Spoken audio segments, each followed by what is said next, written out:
All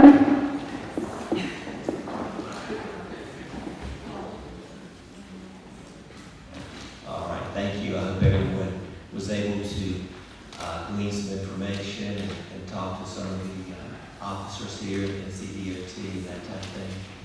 So, first up on our presentation, this will be concerning traffic, and then we'll do speeding. But for the first topic, I'll call on our Police Chief, Southport.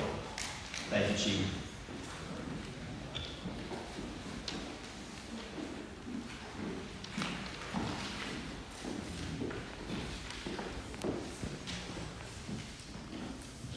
Thank you, Mr. Mayor, Aldermen. It's very nice to be here this evening, and I appreciate the public, everybody coming out. This has certainly been quite the topic.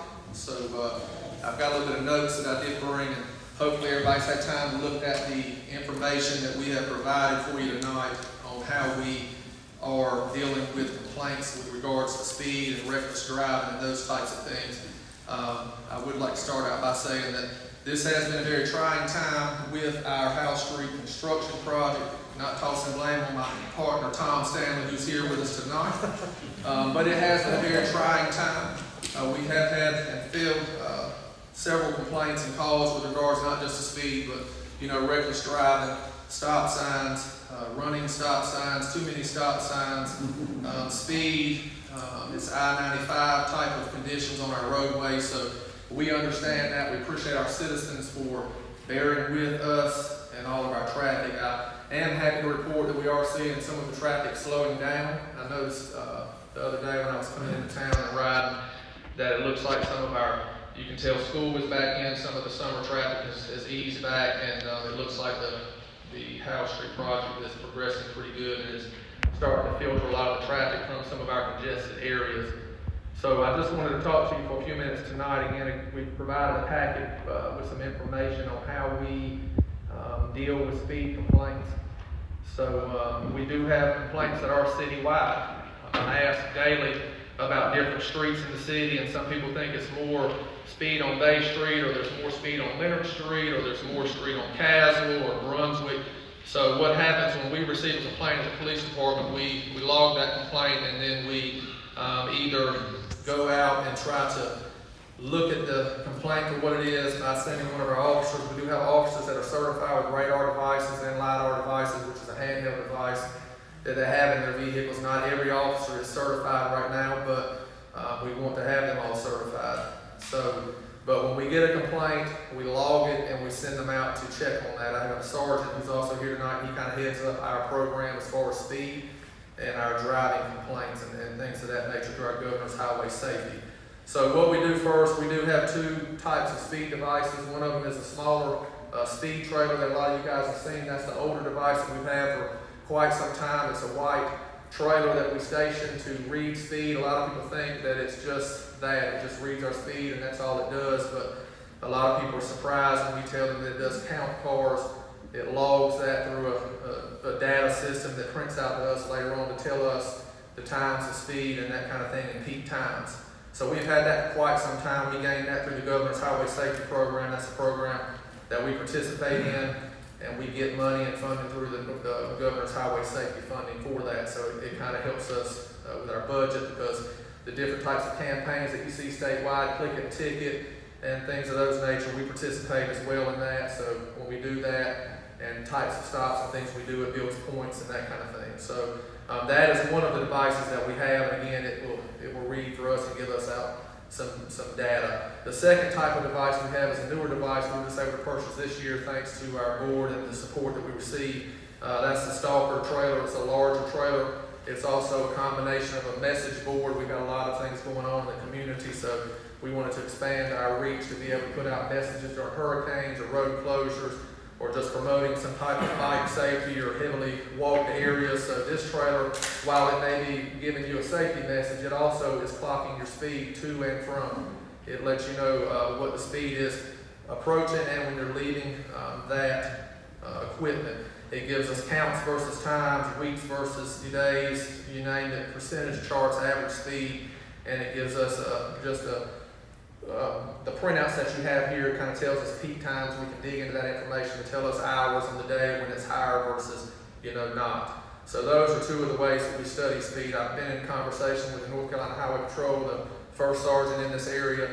Prior to being the police chief, I was with our sheriff's office for 20 years, and we worked different types of situations, different kinds of complaints, you name it. So I've worked in that field as far as with the sheriff's office, where they don't focus a whole lot on speed. It just depends. They do have traffic units and that kind of thing, but I did reach out to the Highway Patrol and speak with them to kind of gauge how they do their complaints and that kind of thing. And it pretty much falls in line with what we're doing here in Southport. They have some of these same types of devices. So we do have variations of speed in Southport. We do have a variation of city streets, and we do have some state-maintained streets in Southport. For example, Howe Street, West, Leonard, Moore, these are state-maintained roads, as well as city streets. So we have a variety of speed limits from 35 to 20, 25, even as low as 15 in some areas of the city. So again, the trailers that we use, we put those out when we have complaints. Once we get that data, we kind of look it over, just as you've seen tonight, and I'm sure some of y'all haven't had a chance to dig down through the data, but I was having a conversation earlier, and I had this conversation.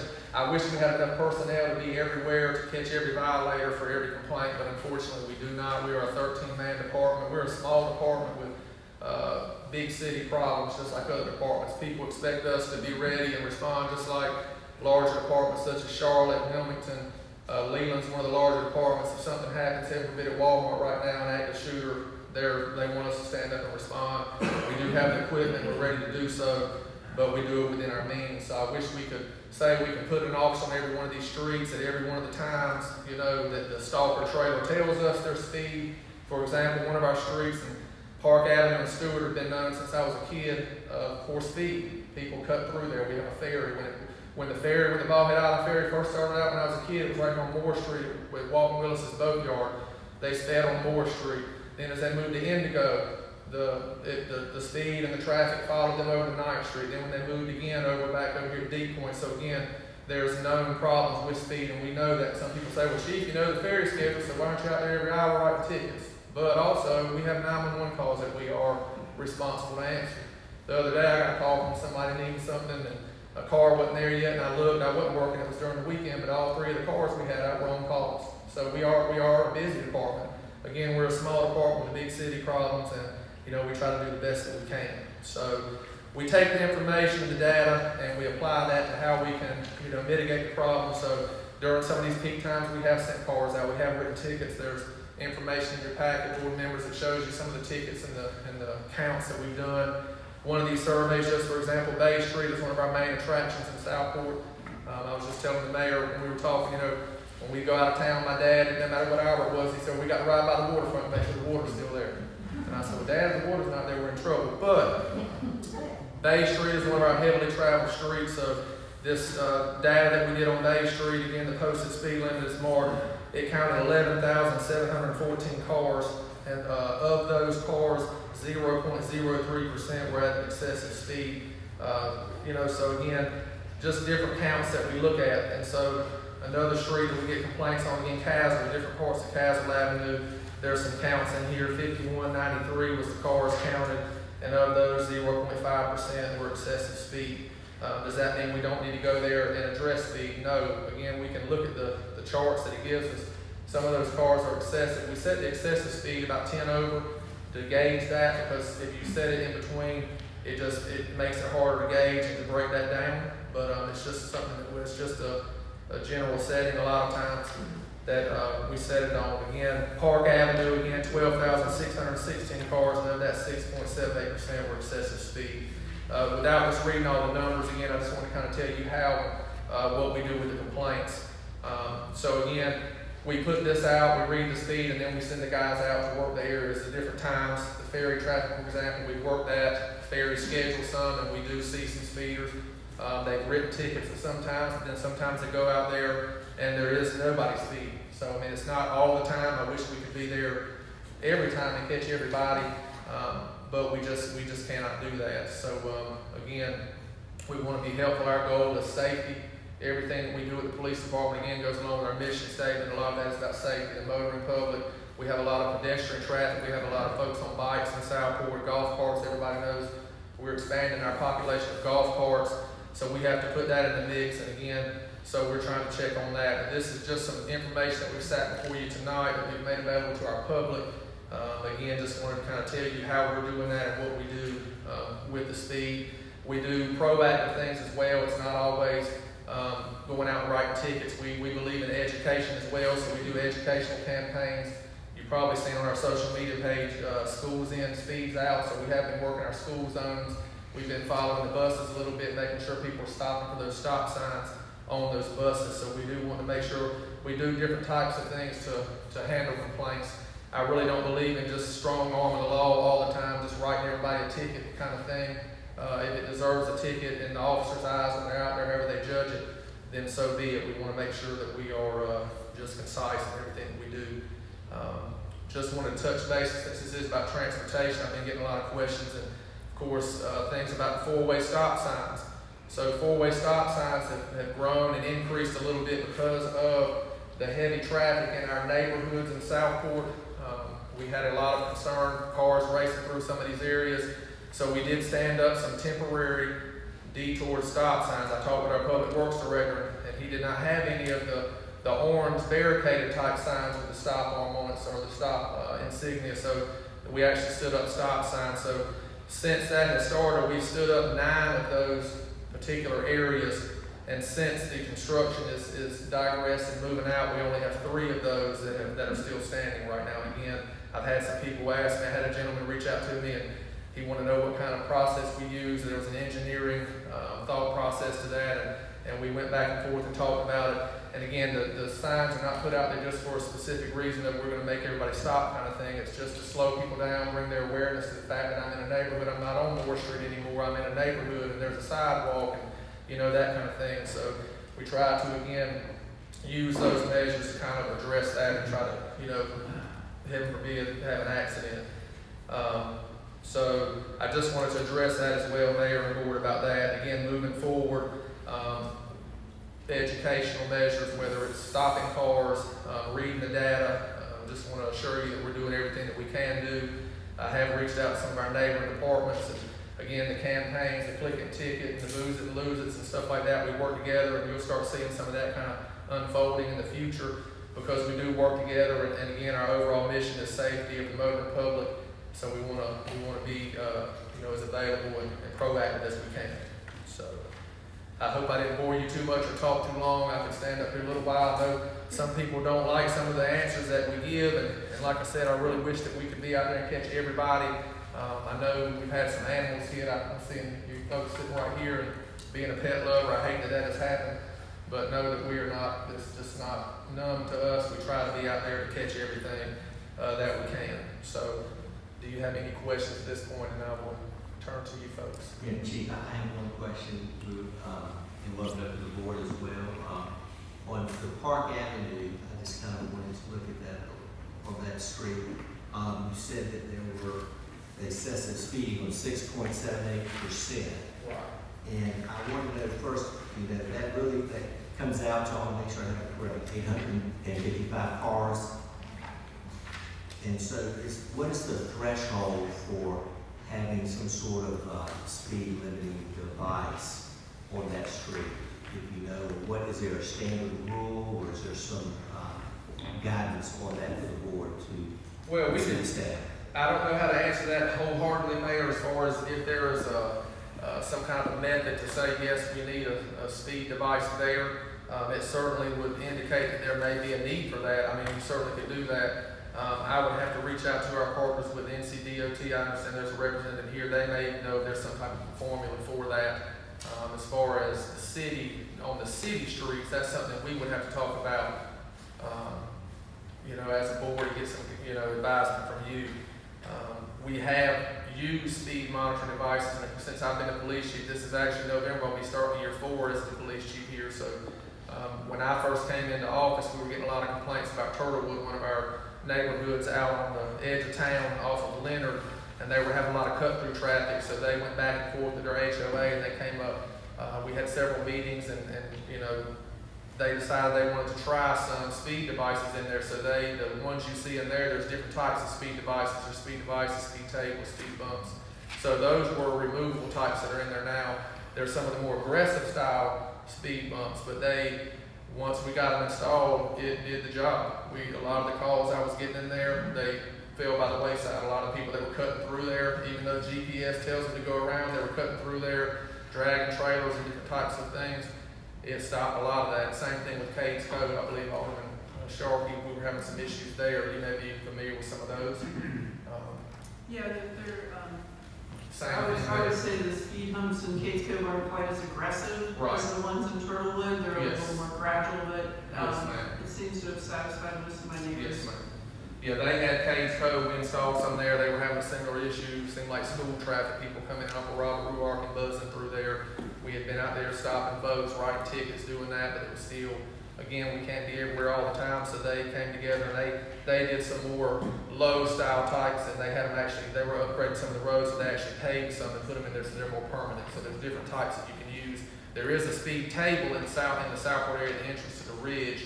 It also is a calming device. It's a little bit of a larger type of device that raises up, and it just causes you to slow down. It brings awareness to the fact, it jolts you a little bit. You're coming from one area into a populated neighborhood, so it brings some attention to that. But to answer your question, I guess I don't know. I would have to get some information on that, and we can certainly spread this out and look at more of that. So That would be helpful, I think, in terms of making a plan. right. Any other questions for Chief Corey? Chief Corey, thank you. As far as Park Avenue and Stewart, you sort of identified that had been a problem for quite a while. It has. And so I'd just like to throw out, of course, I think staff, whatever happens today, we would send it back to staff to get recommendations from them. But I would really like to see us at least try some kind of pilot or some kind of test there and come back with something so that we can get beyond some inertia Right. and do a test. Okay. I do. Yes, ma'am. I'm looking at the pages for Park Avenue and Stewart Avenue. For example, Park. This survey was taken January the 6th through January the 15th this year, correct? Is it which one? Is it the one in the book that we passed out to you? Is that right? I don't know. The larger of the two? It's gray colored, Yeah, these two. gray colored. Okay, there's some different ones. Okay, so the Yes. one for Park Avenue, for example, I believe that was before detours and so forth. Some of these were, yes, ma'am. Some of these were taken, the small device that we have, the pages that you have now and board that are these types of, and folks in the audience, these are the ones from the older device that we had. So this gives a little bit of a different printout than the Stalker device. The Stalker device is the one that's got the map and the grid. So, but yes, ma'am. And the reason I say that is because we've been using that for quite some time. So we've got a lot of different data to support different ones of the roads because, like I said, that's one of the ways that we try to go out after some of the complaints. Okay, thank you. Now, I want to make an observation here. Park Avenue, the posted speed limit is 25 miles an hour. My opinion is that's awfully fast for a residential street. And we've been hearing from people who live on Park Avenue for a while, both at meetings and with being contacted by residents, deeply concerned about the speeding. And their concerns, I believe, are borne out by the fact that 2,279 cars, in other words, 43.95% of the cars on Park Avenue were speeding when you did the survey. And then we look at Stewart, and Stewart, that survey was May the 21st through May the 24th this year. Was that before or after Stewart was a detour? I don't know, because I don't have the dates written down on the detours. Tom could probably tell me in May, was that then? I'm not sure. I do not believe it was, and I don't think so. Well, again, the posted speed limit is 25 miles an hour. And a quiet residential street, fairly narrow, one lane each direction, that is all residential, where people walk their dogs, ride bicycles. 25 miles an hour is awfully fast. But what catches my eye is that 2,036 vehicles were over the speed limit. And that is 57.92% of all the vehicles on Stewart Avenue between May the 21st and May the 24th. I agree with Alderman Mosteller. I think that we need to start looking at actual devices. I understand what you said about the department just is not staffed to be everywhere all the time, doing everything. And so we need, I think, other things besides just a police presence. And we also need to rethink the speed limits. Even one car going over the speed limit really can imperil people's safety. Thank you.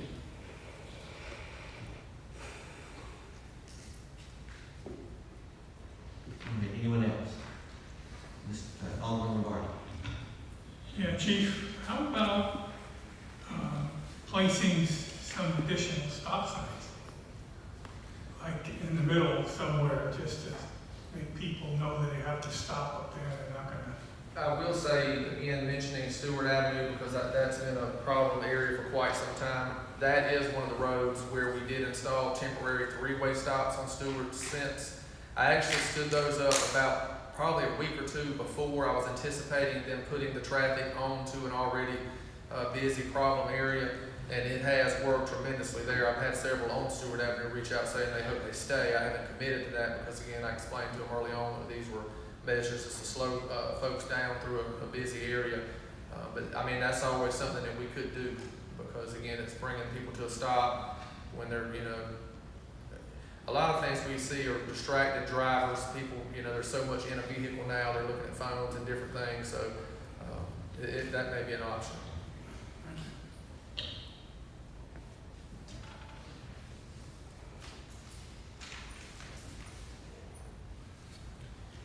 Anyone else, any further questions for Chief Corning? This is an interesting day because, and I agree with the speed limit, what we want to see in a residential area is important, and what is the threshold, the percentages, and if you have 855 cars that are over that speed limit and are excessive in a week, 7 days, that's over 100 cars a day. Right. So I can see where that perception, 6.78% is really not that a big of a percentage, but when you look at the number of cars and that type of thing. So I think we really need to look at this and maybe put something up, something appropriate to see if it does help, whether it's a stop sign or whether it's a speed slowing device. Sure. I think we have areas that we can look more closely into and then help on these streets. Right, I have reached out and continue to reach out to different departments within our county and across the state. There's a couple folks that I've met over the, conversations at the Chiefs Conference and stuff, just how they do and some of the measures they take, so we can certainly help with that and drive us in a direction that'll be best for Southport. But also, just in closing, as you look over these, make sure to keep an eye where it says average speed, because just what she was just talking about, Alderman Davis, there were those types of cars that number that were speeding, but the average speed of all of those vehicles was 25.33%. So it does, if one is speeding, which 25.33% is just as bad as, I'm not making excuses by any means, just wanted to don't let the numbers kind of bog you down. It does kind of overwhelm you. So if there's anything that we can do, you need to come up to the office and see us, or we can group up and talk. That'd be great, just as well as the public, because this is, you know, it's a lot to look at, and there's different ways that it can be, you know, digested, so. Yes, ma'am. I'd like to make a request if possible. The stop signs are in place right now, and we still have had some detours and stuff like that. Would it be possible to say after Labor Day to get a gauge on whether or not the stop signs are really making a difference on speeding in between each, you know, sign? Could we have a week's worth of data or something once House Street's open and things like that, so there's not maybe contributing factors on why people might be speeding because they're in a hurry with the detour and stuff? Because one of the things I've been told by road engineers is sometimes those stop signs encourage people to speed in between them. Right.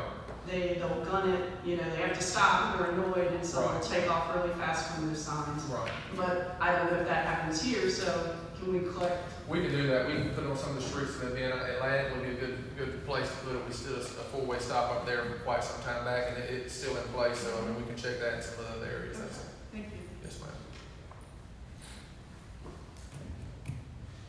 Anyone else, any further questions for Chief Corning? Okay, thank you, Chief. Appreciate y'all so much. Thank you. Thank you. Next up, we will have, and this will be a popular topic, if Mr. Stanley's here, Don Stanley, Director of Public Services Department, on our road conditions.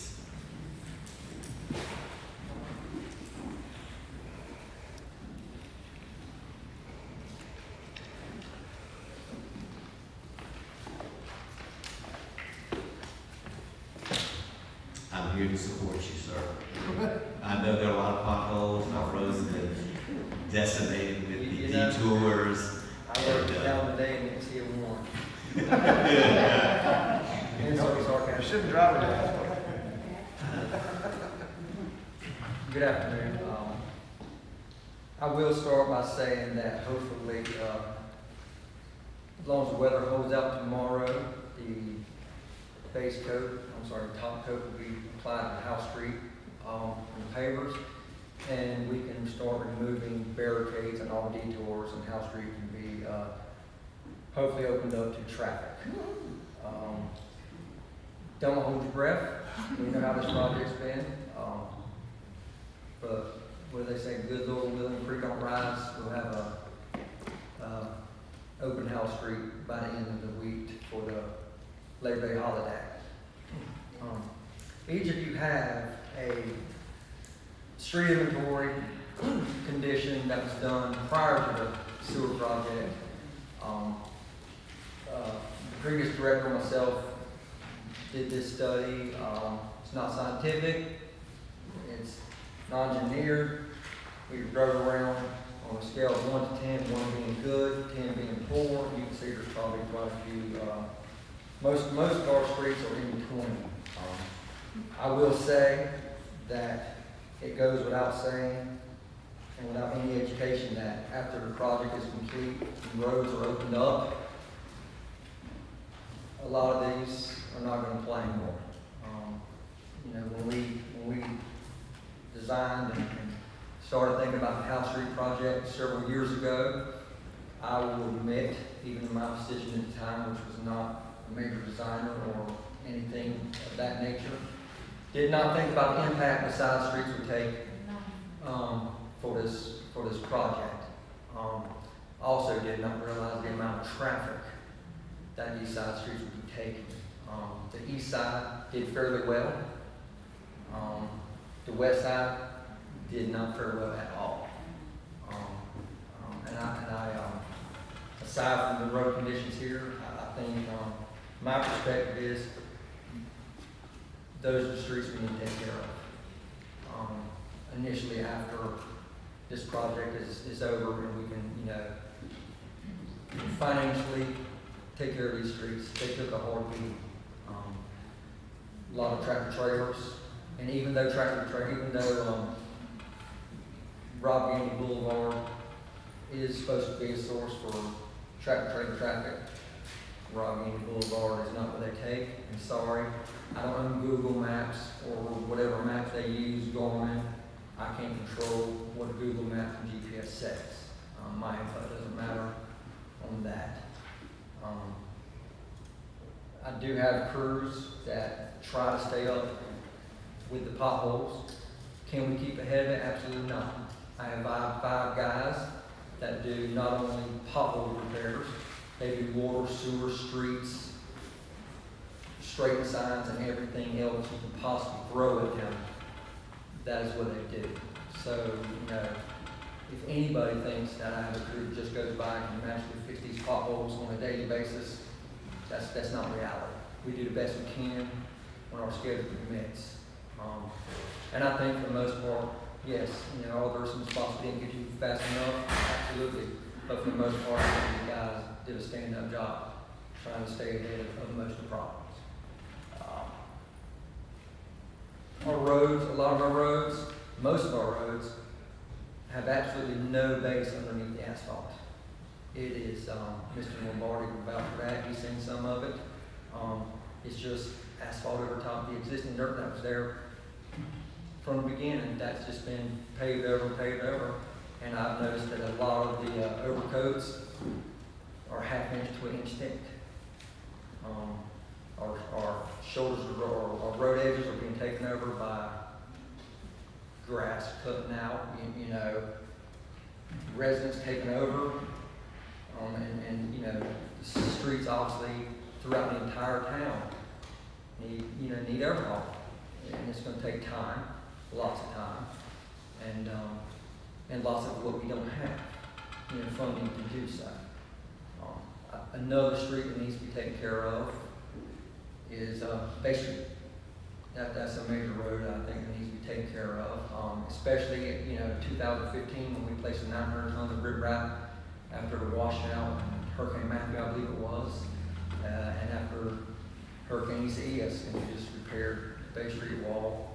That was 2,000 tons of even larger riprap. The road's not designed for that, so it's been tore up. You know, previous 2015, but it's tore up now. I really don't have to go on. I'm sorry I don't have such an exquisite display. It is what it is. Everybody here rides around town, you see what's here. You guys see it, and I'm glad to take your questions. Yeah, my wish for Southport in the very near future is to have a small crew under your supervision, a paving foreman and 3 or 4 other people on the crew to do nothing but get our roads up to standard. Because in the end, you'll save a lot of money. Every time you call in a company to do paving, it's costly.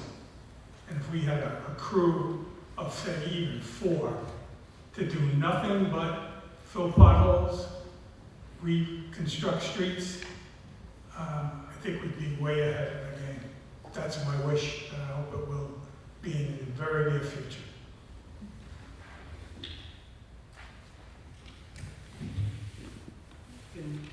In your experience, which you have, how long would that take?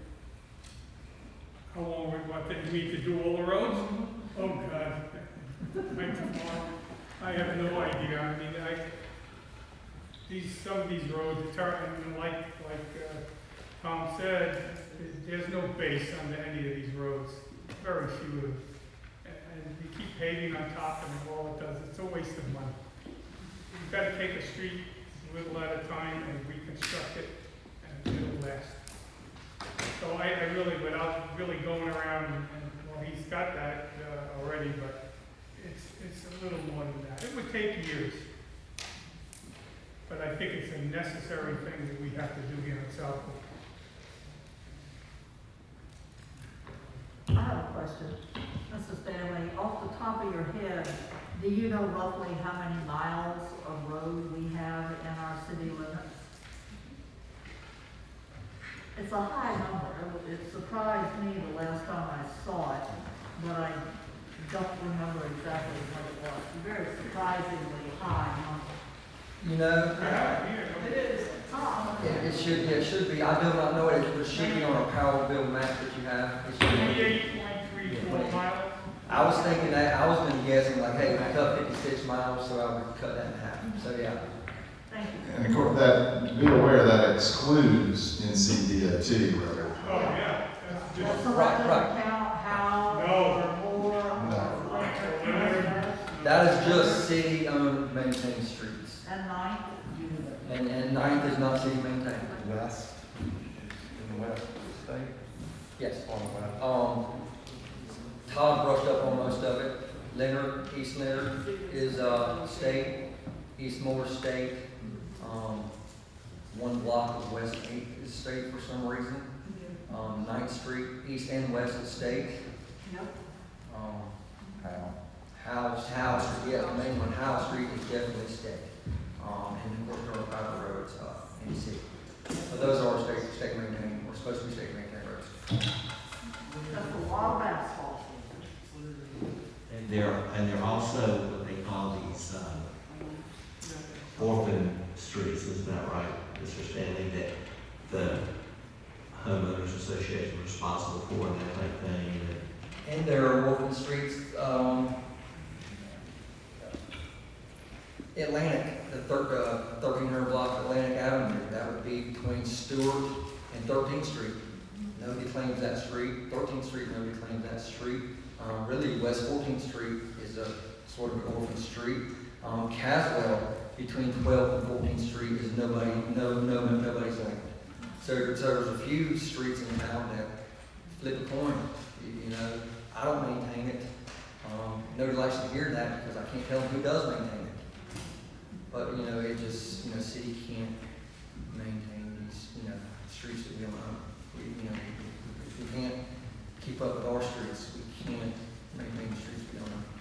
Is there any way to work on a solution for these streets, neighborhoods? Because I get these calls about, you know, potholes, we've talked about it. What is there a solution? Is there some mechanism?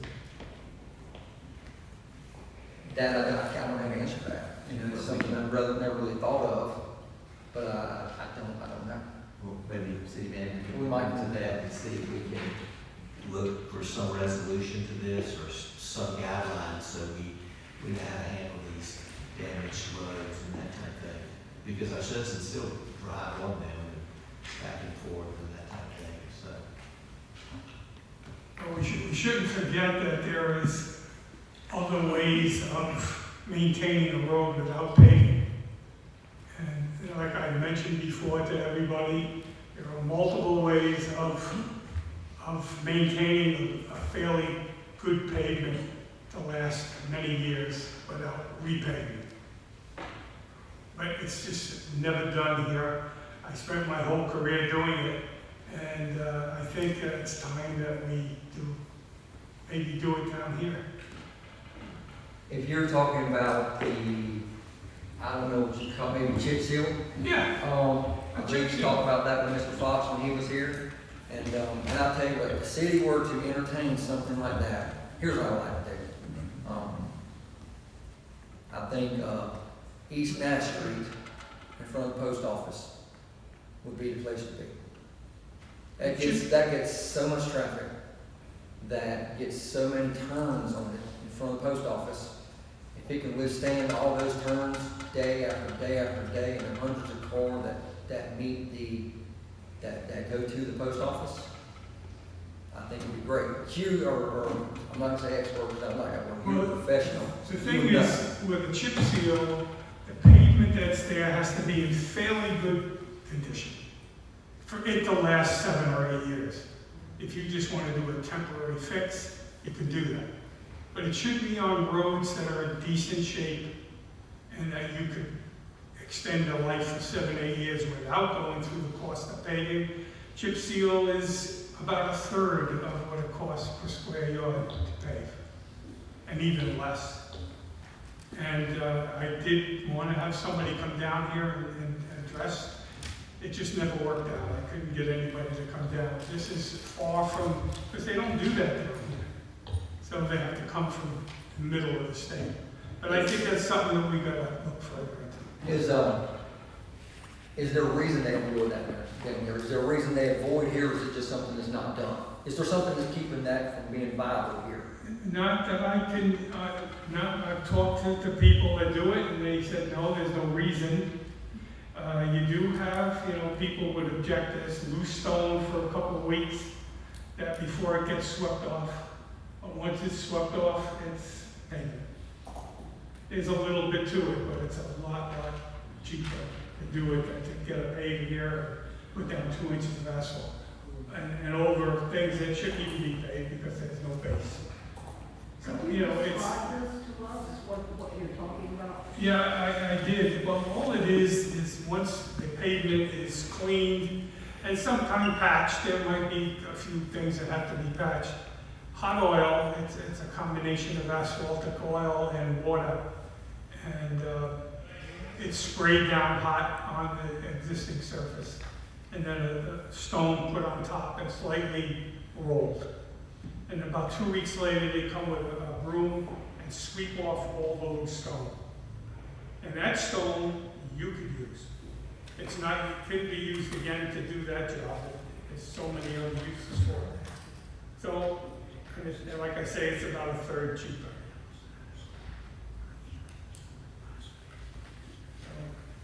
And it lasts? It'll last, it'll give you 6 to 8 years. Any idea? Say that again. The rate per foot of pavement, 1 layer of pavement? You know what the cost is? The cost, no, it's normally in square yards. Normally in square yards, Mark. And I'm trying to think from, estimates here in the past. I think it's somewhere around $40 a square yard. Yes, sir. I could be off, but I know some of my past quotes have been like $38, $39 square yard. That's just asphalt. That's not prep or anything. That's just asphalt. I'd be happy to try to locate somebody to come and talk to you if you want. Sure. I could do that. Sure. I'm not that familiar with prices down here. Labor is different. Material, stone is much higher down here than up north. So I'm really not sure of the price. But I know it's about a third. Any other questions for Mr. Stanley? Okay. Thank you, Tom. Appreciate it. Thank you, sir. Thank you. All right, our next item is pedestrian safety, and what this has to do with is our connectivity, our crosswalks, and these are concerned in like our central business district and the yacht basin, in particular yacht basin pedestrian corridor, things like that, which we are working on and will be coming up soon. I would like to have the police chief, if you could come back up and if you could give us your thoughts on are there areas in town that you've seen that pedestrians have been hit, or you think it's unsafe or that type of thing? I mean, Southport is a walkable community. We want it to be safe and vibrant. We want our citizens and our tourists to be able to cross Moore Street in a safe way if they want to go, whether the intersection is at Moore or at Owens or at night. We need to have pedestrian safety in these crosswalks and that type of thing. So if I could just get your thoughts on that, please, from your perspective and your department's perspective. Yes, sir, Mr. Mayor. I agree with the fact that we do need more crosswalks. I know that, again, since being the police chief here and riding the streets daily, hearing from the officers, we have seen some near miss folks being struck by vehicles. I mean, again, we've got to factor in now, not only, we've always had a lot of pedestrians, walking, bikers, and that kind of thing. Now we have golf carts in the mix. So we have a variety of transportation and safety issues that we're trying to face. I know that Alderman Sharkey, we did some of the diagrams, and we did a little test walk cross path here near the Dozier Flea Market on Moore Street. But I definitely see the need to put some crosswalks in our downtown area. Honestly, from about right here on Moore Street all the way around Rathenhouse Street, definitely at least to down, probably to St. George Street. It used to be, you know, early on growing up here, it was just the downtown area right there at Howe and Moore, seemed like that was the hub and that's where all the traffic was. But now we've got so much going on with our yacht basin and the eateries. It looks like our businesses are expanding on out Howe Street, pretty much all the way down to 9th Street. I mean, there's some connectivity that I think they were able to grasp onto a grant to connect the schools where the kids could walk down 9th Street and out onto Howe. But I definitely am a proponent. I think we need to connect those sidewalks on out Howe Street, definitely, and I know that's coming with the project. We've heard that prior to me being the police chief. When I was on the board, we were trying to really work hard to try to get that connectivity because we just need a safe passage for our walking community. We have a lot of folks that are down here walking, so it's spilling over into the road. So some of the concerns I really see are in this downtown area, like I said, right on that Howe Street, sir, and around our hospital. There's a lot of activity around the hospital. The hospital used to be kind of out there on its own, you know, but since we built the fire department across the street, now our city hall is across the street, public works, everything is evolving, and it seems like everything's just moving further out into the center of town. So we are seeing some concern there. One of your favorite parts, the Water Tower District, that intersection where people are trying to cross to get those business restaurants and that type of thing. Yes, sir. I think we really need to look at the parking aspect. There's a blind spot if you're coming out There it is, on yes, one of sir. those streets. So I think we need to make sure that maybe no one parks there at Right. a certain spot, and that we have a crosswalk that's well demarcated Right. and that kind of thing. It's safe so they can Right. get across there Yes. without it, you know, being in an unsafe situation. So if we can look at areas like that, and NCDOT can also be of help in that regard as well. Right. That intersection in particular, they're all difficult. The one at the school on 9th Street is one also. And understanding the hospital, if you want to get in the box, you gotta dodge the traffic. Well, So- it's kind of and I've done it, but it's, you know, if you think about the old game we played growing up, frog or jump, you know, hopping across, and you know, it is tough, and you know, it's a very serious matter because again, we just Southport is blessed to have so much here to offer folks, young and old. So, and again, of course, I'd be remiss if I didn't mention the yacht basin district, of course, down around that, and our old yacht basin, we're seeing a lot of traffic, you know, foot traffic down there again.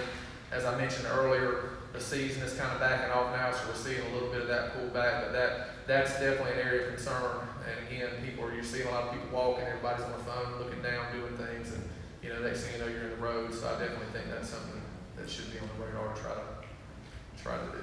if we can look at those well demarcated areas and board, we can look into this with city staff, so we can come up with a plan that we can implement to make these crosswalks and these intersections safer. And we, as I say, we're working on the yacht basin pedestrian corridor soon as well. So thank you, Chief. Any further questions for Chief Corning? I don't have a question for the chief. I did want to point out to everyone and remind everybody that in 2014, the city had a comprehensive pedestrian transportation plan completed, which has an immense amount of excellent information. And it's got an inventory of existing sidewalks. They're graded according to condition, whether good, fair, or poor. It makes recommendations for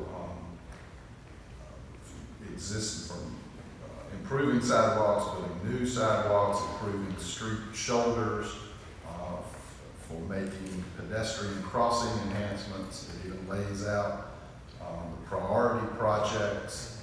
I think it draws them out to them, Mr. Allen. Yes. Yeah, I mean, if you look like at Howe and Bay Street, it shows how the sidewalk intersections can be bowled out, which would be a traffic calming device with more noticeable crosswalks placed in across the street. It has those similar things at Howe and Moore, at West and Nash and Howe, at West and Howe, as the mayor was mentioning, Atlantic and Nash. There's a lot of work for pedestrian safety has really already been done. We really need to take this plan and look at it and begin implementing it, in my opinion.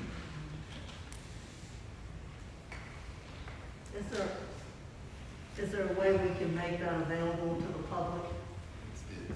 It's on our website, All the, under planning and development. okay, graphics and everything? Yes, the entire thing. Go ahead, Alderman Spencer. Whenever my mother has a problem, I tell her, go to Google. Google says there are 17,600 square feet, cubic feet in a mile. $40 a cubic feet. My calculations, and I'll close the math, but $20 million to cover every street, one time. Powellville seemed like it was $200,000, is that right? 180. So in that math, it would take 100 years of Powellville to get our roads covered. So there's a shortage here, there's a matter of money. It comes down to money, and we don't have a lot of that. So $20 million to cover our streets one time. Anybody want to argue that?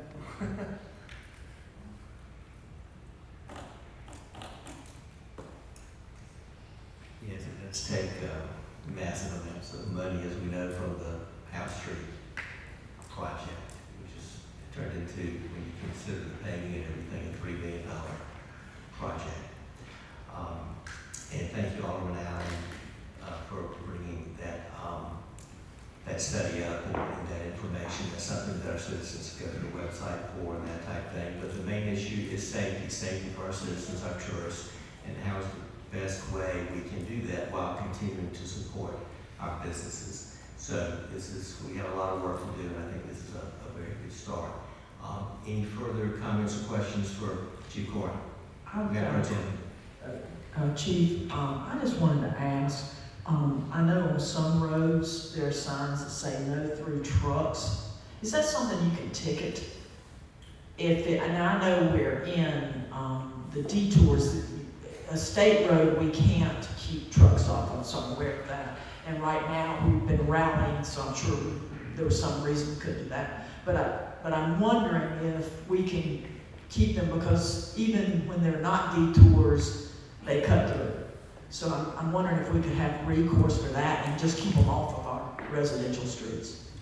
We can, that's just sensitivity to an ordinance issue that we can deal with, and we have enforced some of that. We have issues with that a lot, things like that. Right now, we're having it citywide, again, we've got 18-wheelers on all of our side roads because of the detours, and they just have to have somewhere to go, but that is something that we can address, and we have in the past. I know we've had some, several things going on around the yacht basin down there where they went on those side roads, and that has to do with the weight, and that's something that was put in place years ago by the city.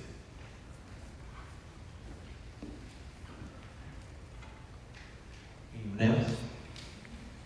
Okay, great. Thank you, Chief. Yes, sir. And now we'll go into our public comment section. And Madam Clerk, if you go ahead. Would you like me to read the letter first or begin? That would be fine, yes. Thank you. This was submitted by Scott Crook at 118 Park Avenue. While my original intention was to present this letter at this evening's board meeting, I am trying to reduce potential exposure to COVID, particularly considering some surgery scheduled later this week. With that in mind, I would ask for your indulgence and request that it be read or incorporated into the minutes of the meeting and discussed as part of your focus on transportation issues within the city tonight.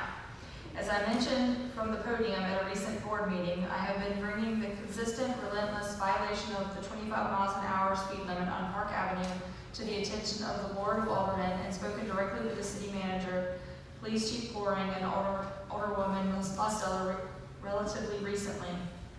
I know that Southport takes pride in its friendly environment and cares about the health and well-being of its residents. It is a great place to be. But there is at least one soft spot that is a failure to control vehicular speed on a consistent basis throughout the city.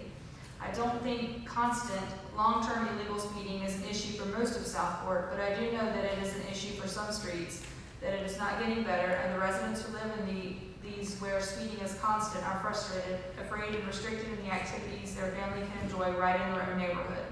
That means there is a difference in the level of satisfaction or enjoyment by these different citizens of Southport relative to an important baseline living condition. People shouldn't be afraid to walk for exercise, take their dogs for a walk, or ride a bicycle.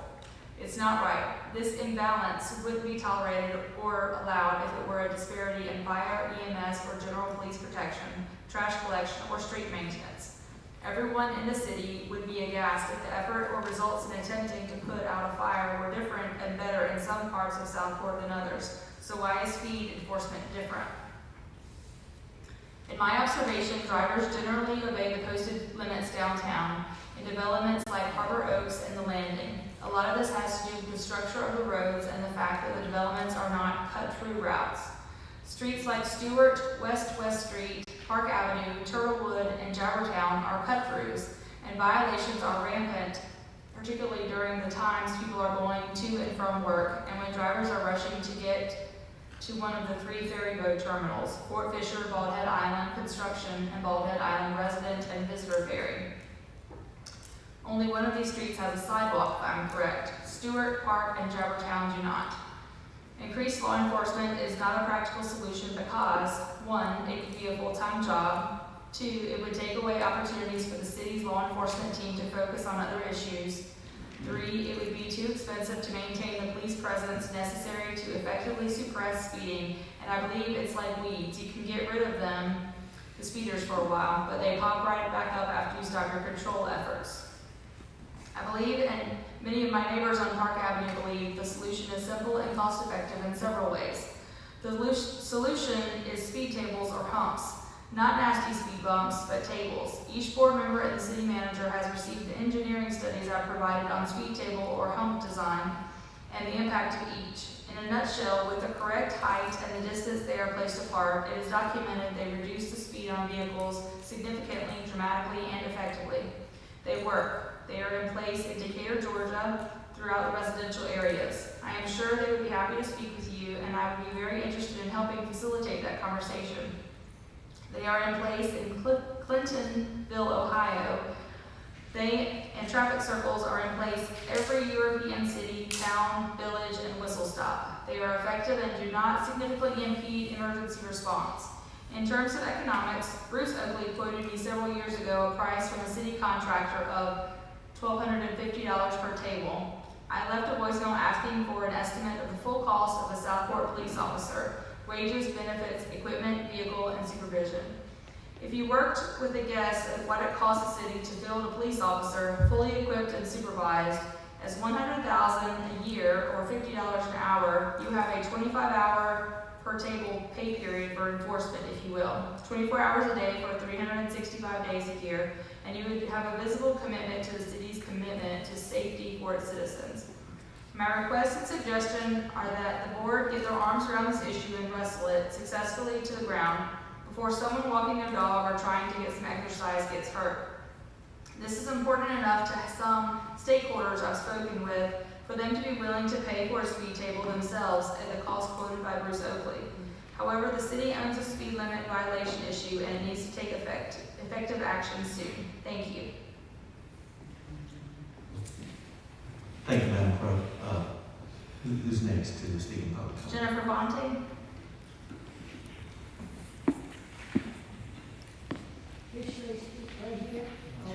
Go up to the podium. I'll make sure make sure it's on for our there we go. Story of my life. He just happened.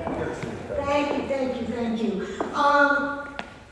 This has been great because I was not aware of so many of the kind of baby steps toward being proactive in creating a community of safe driving and walking. I was very, very impressed with that 2014 study that outlined crosswalks and how to do them so they were visible and where to put them, and an emphasis on walkability and safety and walkability amongst traffic. So I really think you should dust that off. And we don't need another study, it's been done, and start to just nip nip that away, chip at it. In terms of money, I know money's an issue for everybody, and as a taxpayer on a relatively fixed income, I appreciate attempts to keep things, our outlay stable. However, there's an old New England adage that everybody says about being, pound wise and penny foolish, or penny foolish and pound wise. No, you know what I mean. It's like you need to think proactively about infrastructure. You cannot let it keep deteriorating. I lost, it cost me a big bundle.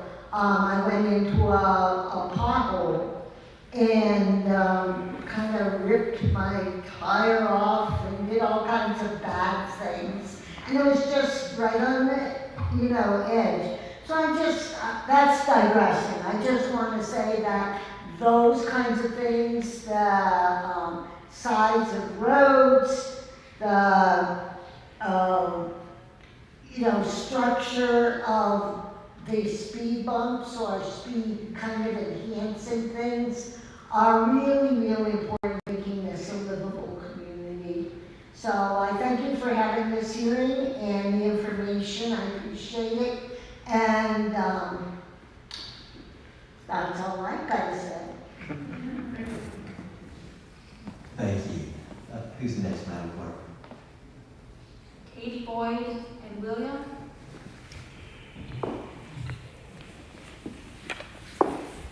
Welcome, Katie. Good to see you. How is everybody? Good. Thank you for having us. Do I need this on or can you hear me okay? Yeah, put it on speaker. All right, normally I do the ghost tours downtown, so I know a lot about the pedestrian issues. And doing the ghost tour for 18 years, I also know about what hauntings are like.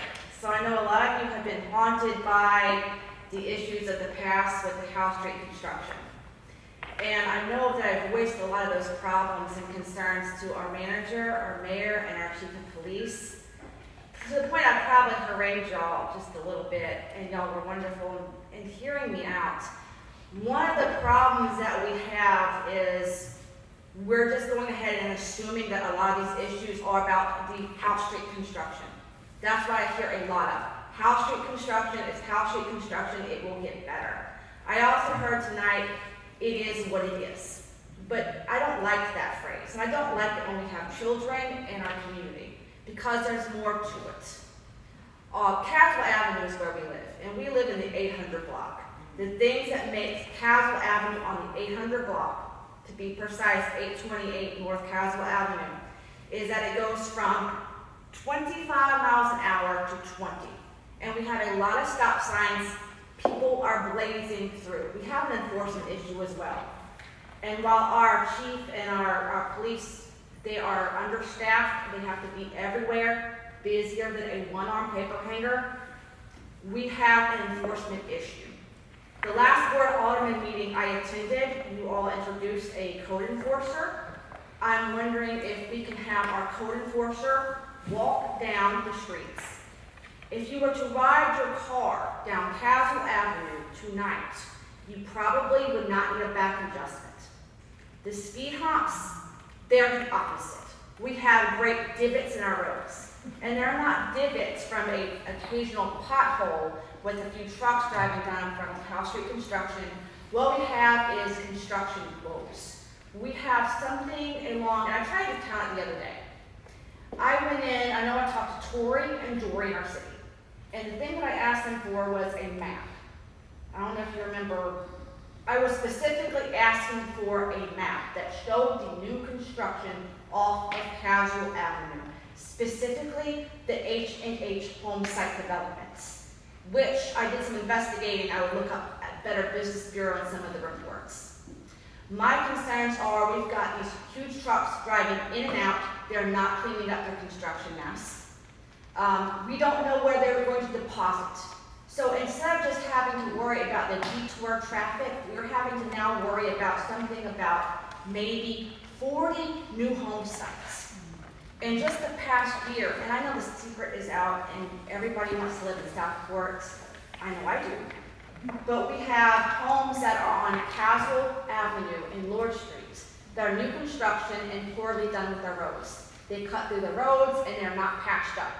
So you cannot appropriately drive a bicycle in some ways. So the other thing would be sidewalks. I have a 10-year-old and we cannot use the sidewalk for blocks. We can't use the sidewalk because not only is it in disrepair, and I'd be happy to help fix it, but we've got cars that refuse to park. How am I supposed to have him drive his bike to school? This was the big turning point when he got to 5th grade. He wanted to start riding his bike all the way down 9th Street. And that's something that I can't do now. And it's something because we've got cars, we've got trash cans, we've got an enforcement issue. And it's not just about, this is my pet cat that was killed. And it was killed by a speeder and who did not stop at the stop sign. And it is not that I'm upset because it's my pet cat. I'm thankful that it's a pet cat and not my child. We are afraid to walk. We are afraid to walk to the community garden. We are afraid to ride our bikes. On Sunday, I got passed on the 700 block of Castle Avenue. We've had our police officers out there. They've been monitoring. They've been really good at coming out, but they can't be there all the time. So we talk about traffic calming issues and speed humps, which I think we need to do. We don't need to just talk about them and have 50 different meetings in our city. We need action because, yes, it was my cat, but I don't want to be somebody else's person. Thank you. I cannot ride my bike on the sidewalk. I am afraid that people are driving too fast and too close. They're not going to turn over. They're going to keep going and blazing through. I've heard them drift the edges of the roads, and I hear loud engines. It truly frustrates me and hopefully all of you. And like she said, yes, I am very sad about Tony the cat. And no, it is not just because it is my cat. One reason I am sad is people did not stop. They did not. Luckily, we have good neighbors. But then everyone else is just speeding through. One thing I was so happy about 5th grade was the plan was I could ride my bike to school. And I now cannot do that because it is so really uncontrolled. And now the road conditions are horrible. And even riding up, let's say anything other than a bike, it's uncomfortable to even walk on the road.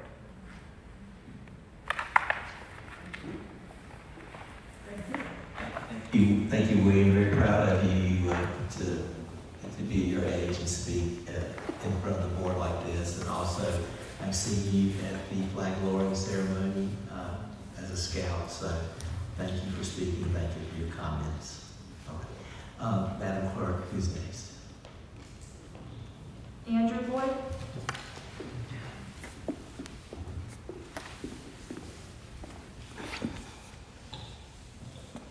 Hello, my name is Andrew Boyd.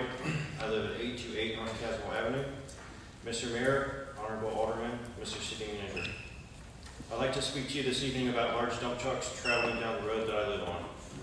This has been occurring for the last couple of months due to the detours on House Street. I know it is a necessity, and I don't have a problem with that. What I have a problem with is these large dump trucks traveling, hauling rocks, tree debris, and other types of construction materials and not being covered. These large dump trucks travel down the road I live on or down 9th Street and deposit their goods along the road. Caswell Avenue has so many bumps on it due to the recent home additions that it is like a dirt track for off-road motorcycles.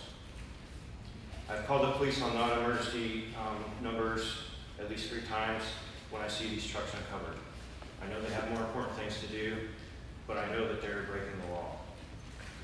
I'm tired of this blatant disregard for the law. It states clearly in the North Carolina Code 20-116 size of vehicle and loads.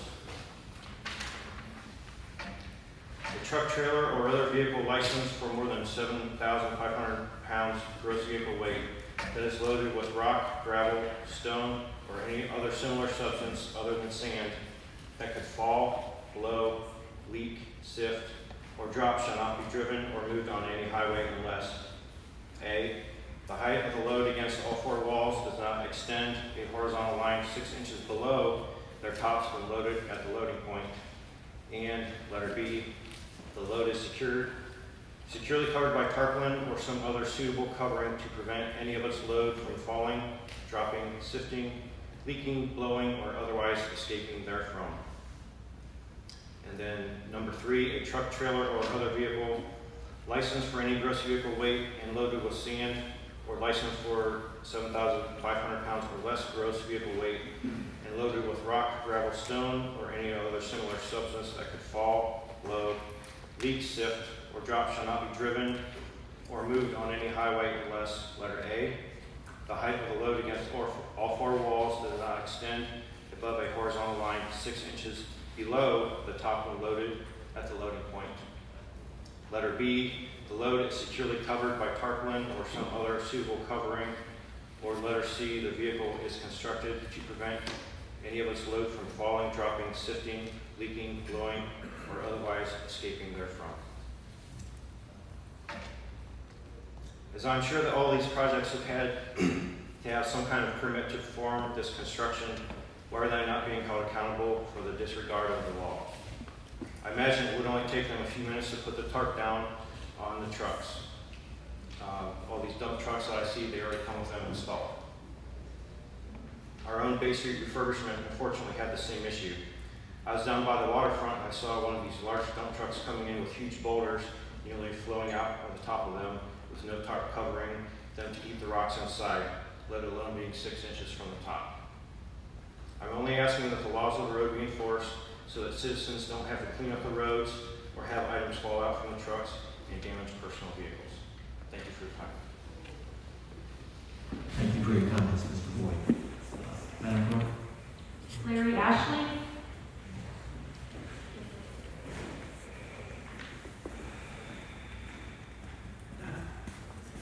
Thank you for doing this tonight. I'm listening to the family here. My concerns are hail far below concerns of a lot of the folks have here tonight with respect to crosswalks and speeding and trucks and things like that. Certainly, long-time visitor, new resident.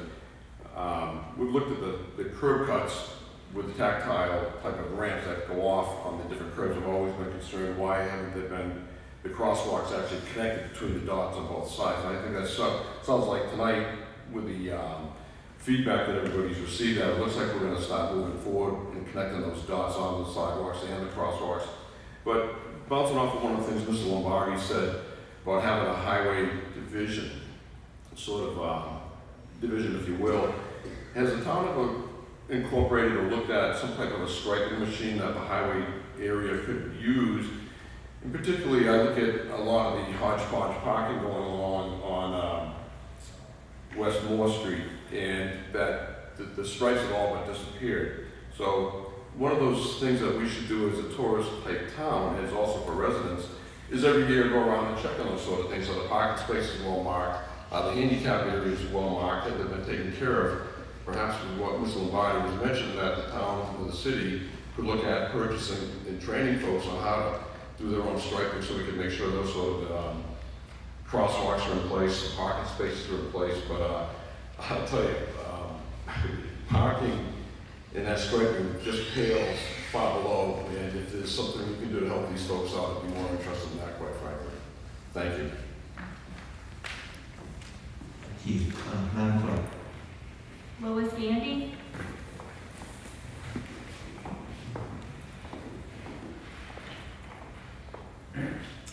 Hello, everyone. Thank you.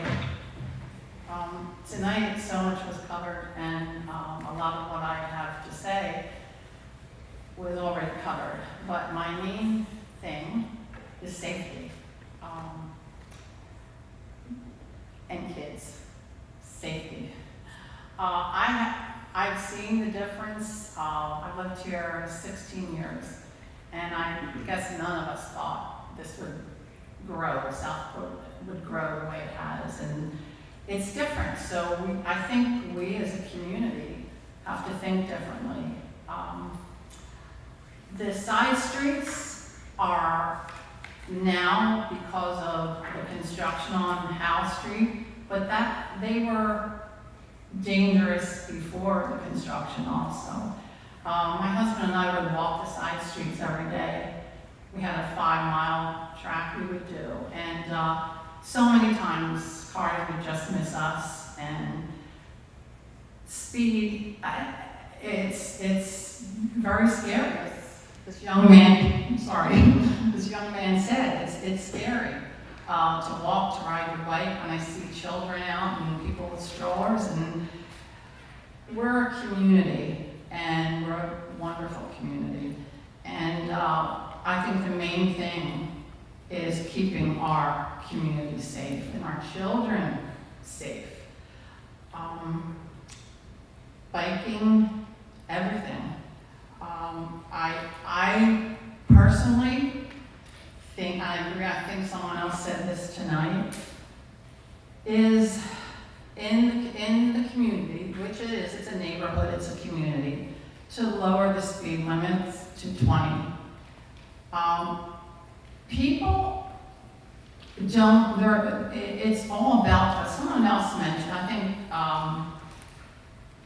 someone else, I forget who it was, but someone mentioned awareness, and that's one of the people that are driving are not aware. They're not thinking about what is in front of them. They're not in the moment at all. I see it down at the yacht basin. The yacht basin the streets have turned into festival kind of thing. People are walking, their whole families, and cars it's very hard. The cars are trying to go through them, and meanwhile, I don't think they look at the one-way signs there. So a lot of it is awareness and education in our community about what is appropriate and what we want in a community. I think I spoke a couple of years ago here, and I said this slogan, slow down, it's Southport. We don't need to go, we have something wonderful here. We really do. And I just want everyone to be safe. I know how things are changing. More houses are being built. That's thousands of more cars on the road. And these streets are just barely hold 2 cars going each way. So it's something I hope as a community we can reach out to everyone and brainstorm and figure this out and do something about it. It's worth it. It's worth money and it's worth our time. Okay, thank you everyone. Appreciate it. Thank you, Ms. Gandy. Madam Clerk? Judy Tharp. Welcome, Ms. Starr. Thank you. I am passing out a PowerPoint, and I know that it's late, and I think I'm last, so don't let that freak you out. I'm just a visual, and I prefer photos, and I'm talking about some details, so I think it's better if you see it as I talk about it. But first of all, thank you for hearing us out tonight. Wow, what an impassioned group about a very important issue. And hats off to you, William. Keep up that good work. So my name is Judy Tharp again, and my husband Wayne and I are residents and property owners here in Southport. We grew up in Brunswick County, left for many years, and now we're back to enjoy this beautiful place, as well as our families. But I want to to talk to you for a bit about kind of a scoped down area rather than the whole large area of Southport. But the issues that you've heard about are really the same issues we have. But the Yacht Basin area, the old Yacht Basin area, we believe, Wayne and I, is in dire need of attention. And of course, so are a lot of other areas in town. But we're passionate about that particular area, and we'd like to share with you some of our thoughts on not just complaints, but suggestions for change that we think could make things better. So as you turn the page, again, what an iconic, beautiful area we live in, and particularly down in the Yacht Basin. And I will tell you that Wayne and I would not be here today were it not for the Yacht Basin, because many years ago when we visited, we fell in love with it. Because it is the coolest space down by the gazebo, Potter Seafood. We always take people there to show them we can walk to the seafood market, the shrimp boat, everything about the old Yacht Basin. And if you look at this picture here, it's interesting that in that little short quarter of a mile, approximately, there are like 4 or 5, maybe even more iconic venues that, you know, we're proud of here in Southport and that a lot of people enjoy touring and viewing. So if you'll turn on to the next page, I'd like to get a little more specific about some of the issues that exist down there. It's been alluded to a little bit here in that pedestrians, unfortunately in that area that I'm speaking of, kind of have to fight for space, and quite honestly, the street looks more like a pedestrian walkway than a street. However, technically it's a street with pedestrians walking this way, that way, families all the way across the street. And quite often I'll hear people fuss about the tourists and how bad it is that the tourists just walk everywhere. Well, I always defend them because quite honestly, I think the street looks more like a pedestrian walkway than it looks like a street. So I don't blame the tourists. But Wayne and I have seen, living down there, we've seen many near misses, many, and a lot particularly with children. An example is a lot of children will run down the walkway there, the gazebo out into the street. People are driving too fast, quite often driving the wrong way, and it's just a real problem. So the pedestrians compete with not just cars and trucks, but this may come as a surprise to some of you, but pre-COVID, we had tour buses dropping off buses of people at the restaurants and then driving on down Brunswick Street. Now, you know how wide Brunswick Street is. I think it's 11, I'm not sure, but it's not wide. Tour buses that now the pedestrians are competing with as they walk down the street and view all these wonderful, iconic sights. And of course, there are motorized scooters now. I'm assuming that there must be a rental somewhere in town because we're seeing more and more motorized scooters, skateboards, golf carts, bikes. Parking, also an issue. Sometimes people park overnight, but a lot of temporary parking going on down there. And so you might say, well, this is the same issue that we have down where the restaurants are. Well, I would say that that's true. However, there's one big difference, and that is speed. Because once you get out of that restaurant district, a lot of people do speed up as they come out of that area down West Brunswick Street to get toward the marina. And I think one of the traffic studies that was distributed tonight showed that I guess 1.4% of those surveyed were speeding on West Brunswick, which sounds like, oh, well, that's not an issue. But as Alderman Davis said, any bit of speeding in an area where people are walking and families are gathering like they do there is a problem. And especially here where it's not just speed, it's speed plus people all mixed in together. So keep that in mind as you look at those speed studies that show Brunswick Street being relatively low. Turn the page, please. Get a little more specific here. I mentioned the excessive pedestrian and vehicular mix causes safety issues. The lack of parking is also an issue. When visitors do come down to the historic dock basin, there is no parking. So what's happening now is people are parking along the marsh. And there's danger in that. I know people who have slid into the marsh. As you all know, the space between the street and the marsh is very limited in most of that area, and certainly not appropriate for parking. So it's a bit dangerous. And then in addition to that, there's parking in private yards as well. Drivers travel the wrong way on this street. And I know that happens on a lot of streets around town, but Brunswick and West Brunswick particularly seem to be very bad. Now, sometimes we think that, oh, it's just the tourists not really paying attention. I would beg to differ with that. We watch it a lot, and it's a lot of local people, to be quite honest. And part of it is out of frustration with changes that have been made for the better in some isolated spots. But people, as someone said earlier, violate the rules. And so a lot of the one-way situations are not necessarily tourists. And I will tell you that I personally had an incident on West Brunswick Alley recently where I was going the right way, headed toward the waterfront, and suddenly a big truck comes toward me. And one of us had to back up. And of course, I was in the right, he was in the wrong. But in today's world, where people's patience is pretty thin, I decided that it would be best if I backed out of the alley. So even though I was right, I backed all the way out of the alley.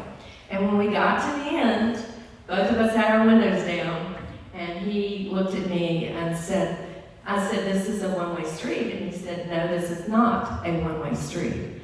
So I was a little perplexed at first, but then as I talked to some of the residents around that area, it turns out that that's quite often the way some of our locals think. They're frustrated about changes that have taken place there with one-way streets, etc., or reversals of one-way streets. And so they just deliberately travel up West Brunswick Street the wrong way. So I personally have been, felt very uncomfortable with that situation, and I know I'm not the only one. And of course, there's speed. We've already talked about that one. Let's turn the page, because remember I said I don't like to complain without providing some solutions and suggestions. So we've watched the situation a lot from our porch, from our walks, from the gazebo, and we believe that that you all have made some changes along there to cope with the different issues that existed. And sometimes changes might impact other areas when you're not aware that that can be the case. And I think that's what's happened down there in some cases. For instance, when we made Bay Street and Yacht Basin Drive one way, that probably helped certain issues that we were having. When we reversed Short Street, same thing. But what both of those did was create more traffic for Brunswick Street. The one-way designation on Short Street, which was changed, there was value in that. But it also added more traffic to Brunswick Street. When the city dock reopened, that's a really good thing for the city, right? But again, there's no parking, so there are people who need a place to park at a wonderful, iconic place in the city, and I think there's two, but 2 parking spaces is probably not enough.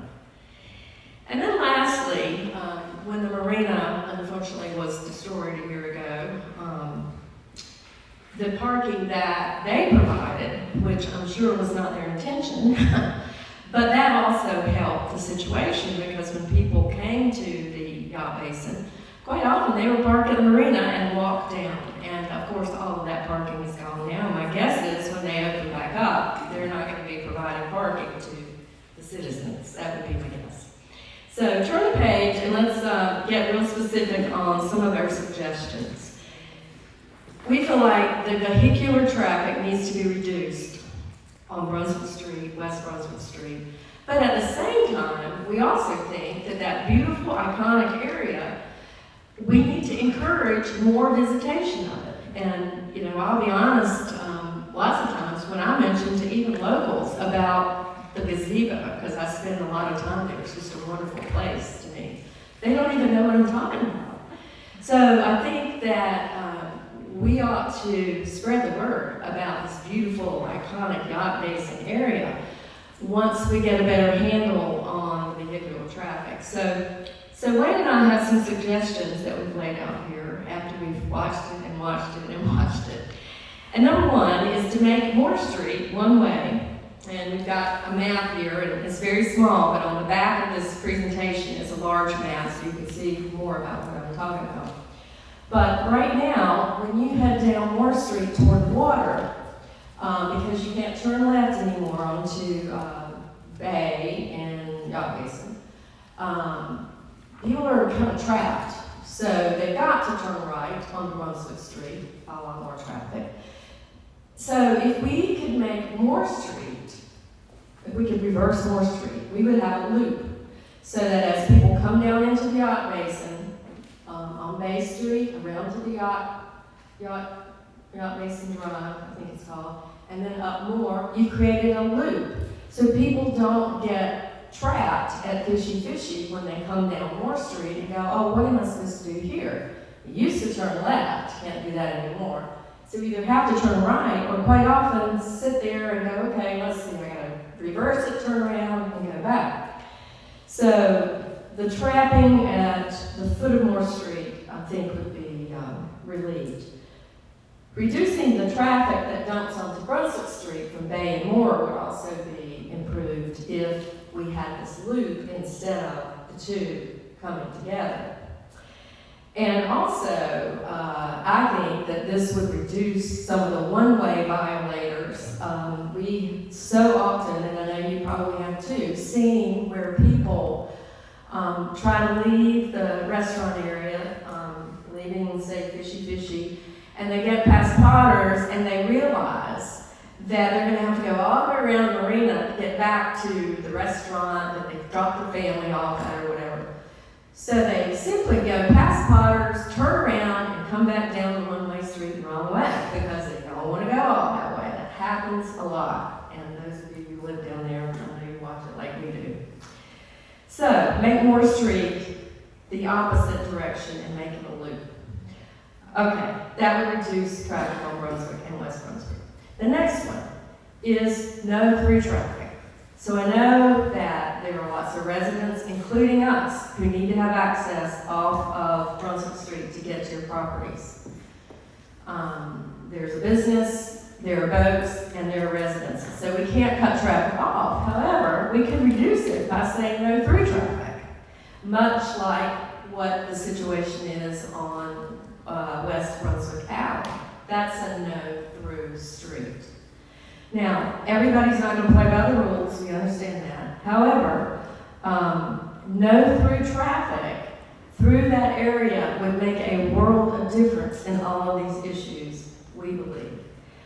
That's not, let me repeat again, that does not mean that residents and business owners and customers of Potter's Seafood, for instance, can no longer use that street. That's not what we're saying at all.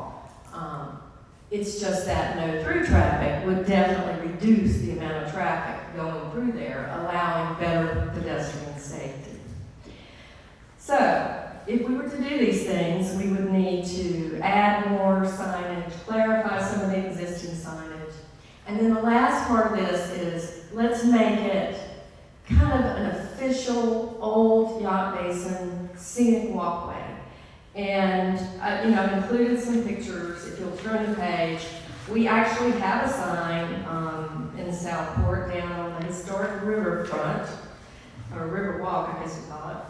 So why couldn't we do something similar to that? Maybe just that Fishy Fishy between there and Potter's, which encourages people to walk this old Yacht Basin and see these iconic places, all there in one little quarter of a mile. Potter's Seafood, the Alice Bell, the old Yacht Basin, the city dock, the old salt marsh, all right there. And at least in our family, that's our favorite spot in the whole city, and I think it's shared by many other people. So, last page is kind of a map. It's a little rough, but it kind of puts into writing what we're saying here. The yellow indicates the loop around the yacht basin where all the restaurants are. The yellow no through traffic is noted here, as well as no parking along the walkway. So the walkway that exists now down at the restaurant area would just be extended, but we would also recommend that we really promote that because it is an incredibly beautiful spot, which is enjoyed by many, many people, but could be enjoyed by a lot more if we promoted it more and really made a big deal out of the beauty that exists down there. It's just one of a kind, and it's not one iconic site, it's about 6 all in one little spot there. So thank you for listening, appreciate what you all are doing, and anybody have any questions, I'd be glad to field them after the meeting or anytime later. Thanks. Thank you, Ms. Hart. Madam Clerk? Is there anyone here that would like to speak that did not sign up? Be happy to hear from you. As you can tell, we welcome what this board wants to hear from everyone, and we have no time limit. Anyone else? Okay, great, thank you. Well, I think this has been an excellent town hall workshop. I appreciate everyone coming. I appreciate the expertise of our city staff. I appreciate the Board of Aldermen with their astute questions and observations. And we have some great ideas, and we know what we need to work on. We have the pedestrian plan. So our city staff will get to work, our Board of Aldermen will get to work, our city manager, and we will be implementing the plans that we need to do. Of course, we need to find the money for it, and we'll continue to work on that as well. So I will entertain a motion to adjourn our workshop. Mayor Pro Tem and a second. Mr. Lombardi, Alderman Lombardi, and then Mayor Pro Tem a second. Any further discussion? All in favor? Meeting adjourned. Thank you.